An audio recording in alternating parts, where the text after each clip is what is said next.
like this in wonder shall never end. Yes. Yesterday, Peter Obi was live in CNN. You understand? Just watch as he exposed Tinubu government. You understand? So he also deliberate concerning many issues. You understand? For the betterment of this country. Please, I want you guys to watch it. I also drop a total conversation. At least on one of Sugar Boy. Mr. Obi, thank you so much for being with us. You are certainly the most popular presidential candidate in Nigeria right now among young people. There is just so much momentum behind you. But here's the problem. Nigerians are used to being disappointed by their leaders. And when you think about some of the problems that are facing the country right now, they're systemic. I'm talking about corruption. I'm talking about oil theft. I'm talking about insecurity. I'm talking about the fiscal hole that Nigeria is in right now. Can all of that really be solved by one person? Well, if you have a leader that is competent, have the capacity and commitment to start dealing with it, you're not going to solve it overnight. But there will be a clear, visible, measurable attempt to dealing with it. And they're things that are solvable. They're things that can be dealt with decisively. But you have to have a leader that, if you look at what he's been able to do in the past, you can say yes. If indeed you do become Nigeria's next president. Nigeria, as you know, is broke. It is barely able to service its debt. It spends so much more than it earns. What are your plans? Just from a concrete perspective, what are your plans to take Nigeria's economy off of life support? Well, a variety of things. One is that you have to deal decisively with the issue of security. It's impacting negatively on your economy today. You have to deal with it head on, because you have to get your farmers to go back to farm and start ensuring that the vast land of the north are invested, are cultivated on. You have to start pulling people out of poverty as quickly as possible.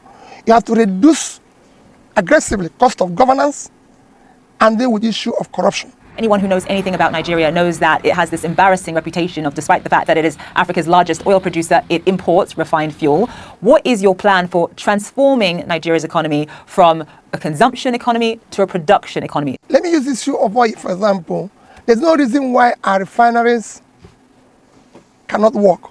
There's no reason why we should not encourage private sector to build refineries and operate them. And they're not rocket science. It can be done as quickly as possible.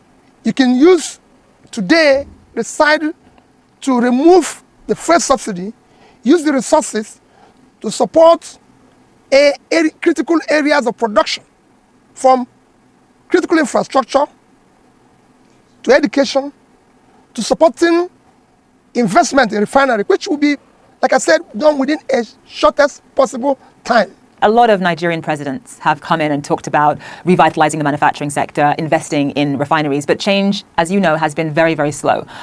Why is it going to be different with you? And what would you say were the biggest hurdles in making sure that all of the things that you've just listed come to pass?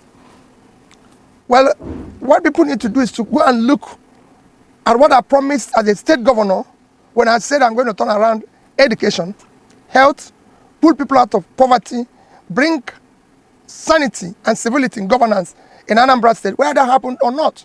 When I said we're going to save money, did we do that? I want to talk about one of the other sort of major issues that Nigeria is grappling with right now, and that is, of course, violence and insecurity. You can barely travel from one part of Nigeria to another without fearing for your life. And I'm talking about kidnapping, I'm talking about banditry, I'm talking about terrorism, I'm talking about Boko Haram. What is your plan for that? You know, I did say that initially, that what we need to first set down is issue of security. Because unless you have security, the farmers can't go back, you can't attract investment, nobody will ever want to go to an insecure place. And you can deal with that. There's so many, you need to do a lot of work, reorganize your security architecture, ensure that there's multi-level policing. Issue of state police has to be decisively dealt with. There's so many things you need to do.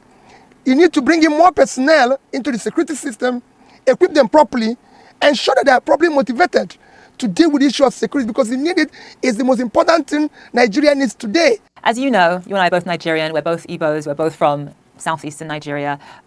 Nigeria is a very hard country to hold together. You've got 200 million people, so many different tribes, so many different competing interests and ideas.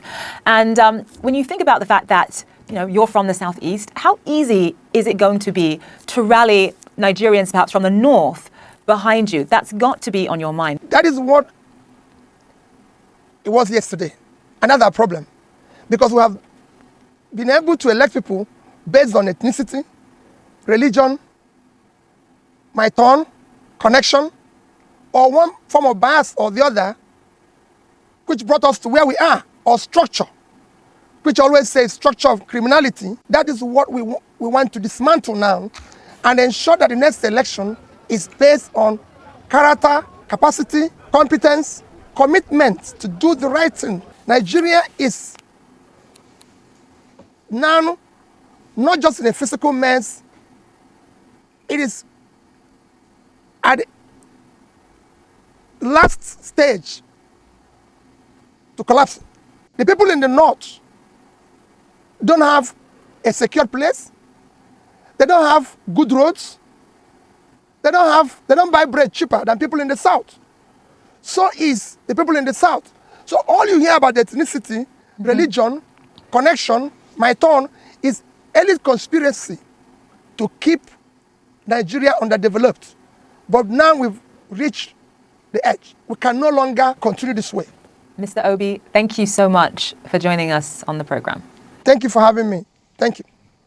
He's a wealthy businessman with a penny-pinching reputation, and he's shaking up the Nigerian electorate as he takes on two political heavyweights ahead of the country's presidential elections. You have nothing to fear. Young people in the country say they are desperate for good governance, amid concerns about high inflation, a depreciated local currency, and kidnapping for ransom by bandits. And 61-year-old Peter Obi appears to be a messiah of sorts for this generation, aged 24 and below, who make up around 32% of the population, according to the United Nations Population Fund. Wayumi Lube is 24 and is one of the organizers of a movement supporting Obi, known as Obedience. The Obedient movement is pretty simple. We're just a group of frustrated Nigerians who want good governance. It's as simple as that. And we're running for presidency. Each and every one of us in the Obedient movement is running for presidency through Peter Obi. Obi is a former governor of Anambra and is seen as a credible alternative to the two parties that have dominated politics since the end of military rule in 1999. The Obedience movement is powered by social media.